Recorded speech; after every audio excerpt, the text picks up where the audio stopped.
opponents of the vitally important Keystone XL pipeline are trying to turn people against this crucial enterprise by using facts. Well, here's some more facts.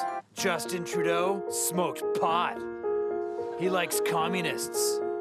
And he taught drama. And Tom Mulcair, he has a beard.